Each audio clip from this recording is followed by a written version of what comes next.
Shalom, selamat pagi untuk kita semuanya.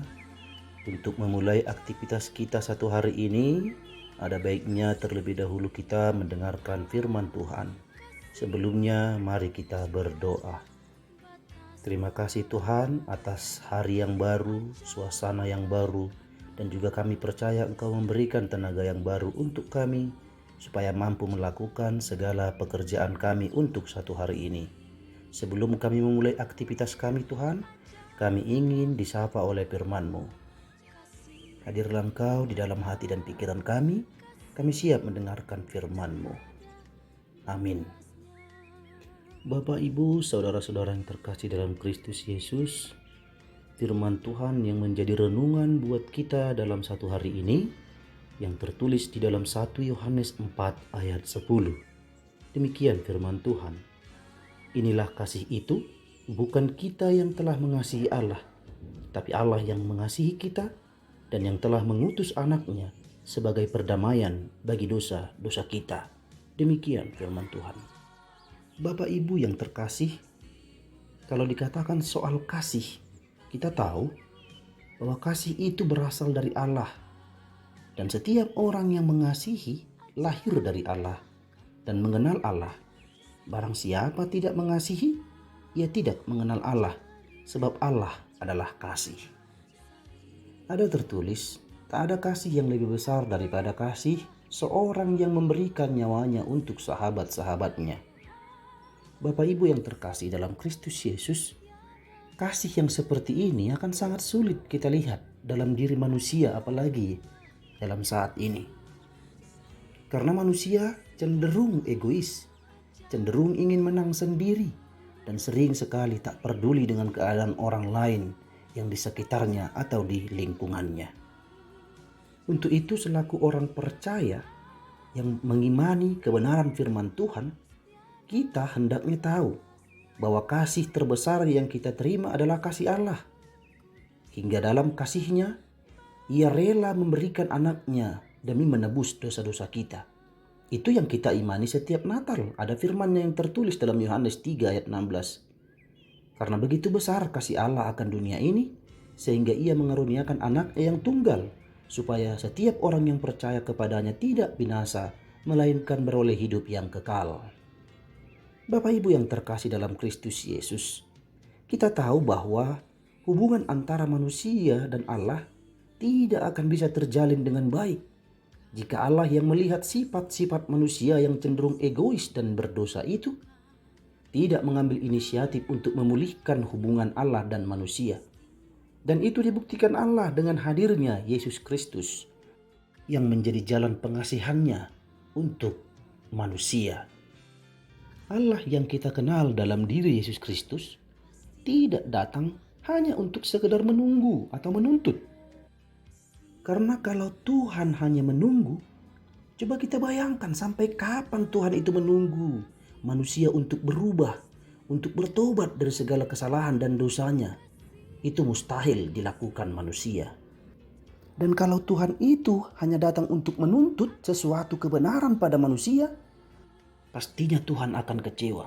Karena manusia akan sangat sulit memenuhi tuntutan dan keinginan Tuhan dalam diri manusia itu. Untuk itu kita seharusnya paham dan sadar bahwa kasih Allah itu bersifat karunia, diberikan dengan gratis, tetapi tidak murahan. Dan yang gratis itu bukan berarti tidak berharga, karena Dia sendirilah yang membayar lunas segala perbuatan dosa manusia melalui penyaliban Yesus Kristus. Itulah pemberiannya, itulah wujud kasih-Nya yang begitu besar bagi kita manusia yang dikasihinya. Bapak Ibu yang terkasih dalam Kristus Yesus, Allah sangat membenci dosa. Allah tidak mau umat manusia yang dikasihinya itu dikuasai oleh dosa dan kejahatan dalam kehidupannya. Bapak Ibu yang terkasih dalam Kristus Yesus, kasih Allah yang besar itu telah tercurah di dalam hati kita, yaitu dengan adanya Roh Kudus yang tinggal di dalam hati kita, umat yang dikasihinya. Sehingga dengan demikian Bapak Ibu, kita pasti mampu untuk saling mengasihi dengan sesama manusia. Sehingga semua orang tahu dan melihat bahwa kita adalah pengikut Kristus yang setia dan yang mempercayai setiap firman yang diucapkannya. Amin. Kita berdoa. Terima kasih Tuhan atas firman-Mu yang kami dengar di pagi hari ini, yang mengajarkan kami betapa besarnya kasih karunia-Mu dalam setiap kehidupan kami. Kami yakin dan percaya Tuhan, dalam seluruh aktivitas kami, kegiatan kami dalam satu hari ini, kasih-Mu akan selalu menyertai dan melindungi kami. Bapa yang baik, kami memohon kepadamu Tuhan, pulihkanlah keadaan jemaat-Mu yang dalam keadaan sakit penyakit, supaya mereka dapat bekerja dan beraktivitas seperti sedia kala. Kuatkanlah iman seluruh jemaat-Mu Tuhan yang menghadapi pergumulan dalam hidupnya, baik dalam pekerjaan dan dalam kehidupannya pribadi lepas pribadi. Di atas segala permohonan kami Tuhan, kami tahu kami adalah manusia berdosa. Ampunilah kami Tuhan dari segala dosa dan kesalahan kami. Di dalam Kristus Yesus kami berdoa. Amin. Kasih karunia dari Yesus Kristus, kasih dari Allah Bapa dan persekutuan Roh Kudus kiranya menyertai kita hari ini sampai selama-lamanya. Amin.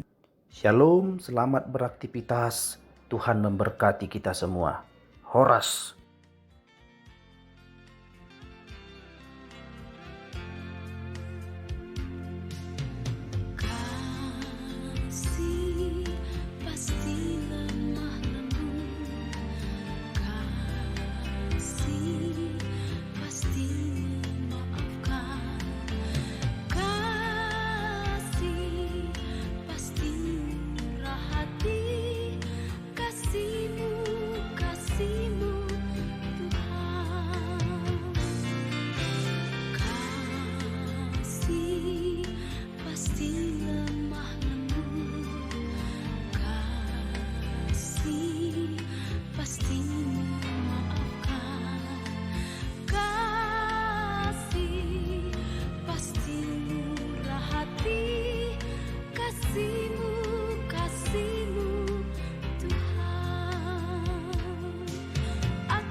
Carilah